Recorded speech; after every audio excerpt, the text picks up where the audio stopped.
Hello. Always a plus when it works, right? Yes, definitely. Amazing. Okay.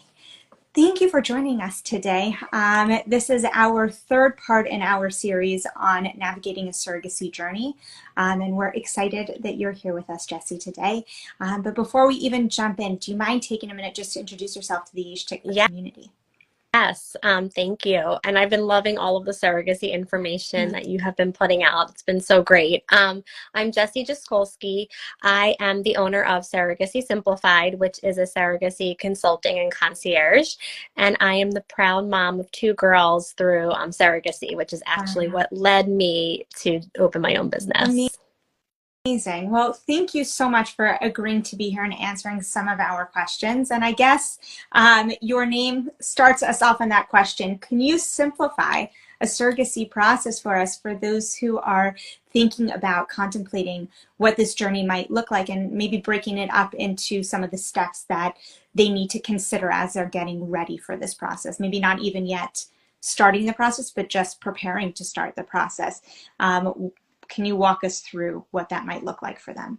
Yes, I think there's a couple decisions that go into deciding to pursue surrogacy, let alone the surrogacy process. But one of them is the financial implications of a surrogacy journey, of course, because surrogacy can be, so expensive. Emotionally, if you're ready, I know for me, I felt like I was in this gray area of whether to keep trying on myself or to just, throw in the towel and give the embryos the best chance of success, and some of that decision making.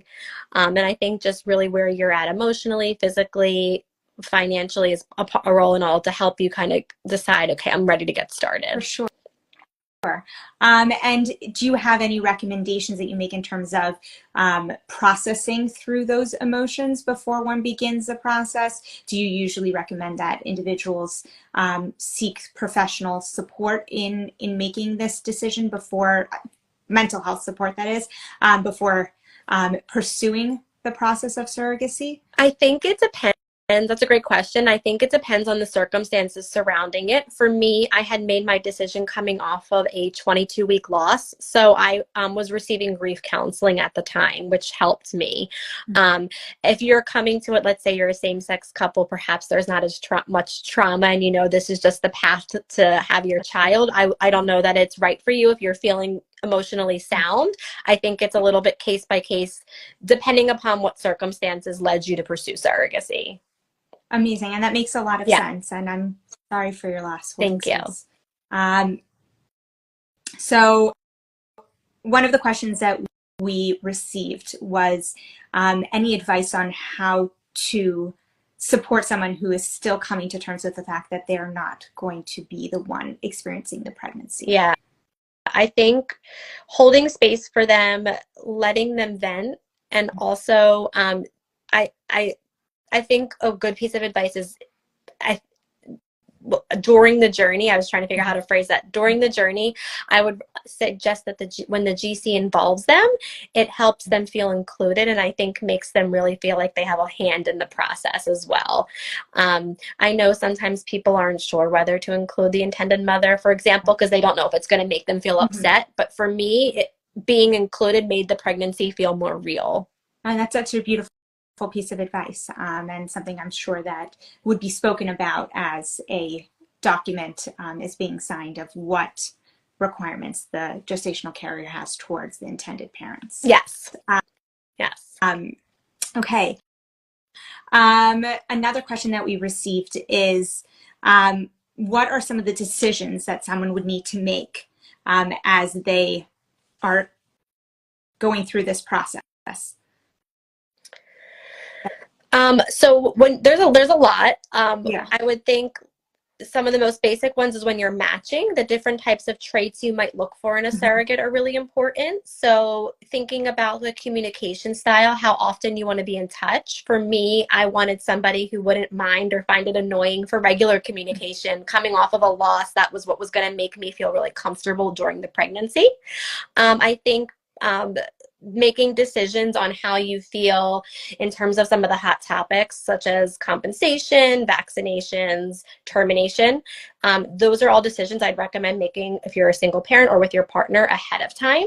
So that way, when you go to match, you're on the same page and you kind of can match according to what your expectations are. And what advice would you give to someone who, a question we received was, if there's a disagreement between the surrogate and the intended parents once a pregnancy has already begun? Yes. I think it depends on the type of journey that they're on. If they're on an independent journey, meaning there's no agency involved, my hope would be that the two feel comfortable enough with one another to bring up these issues and talk about it in a comfortable way.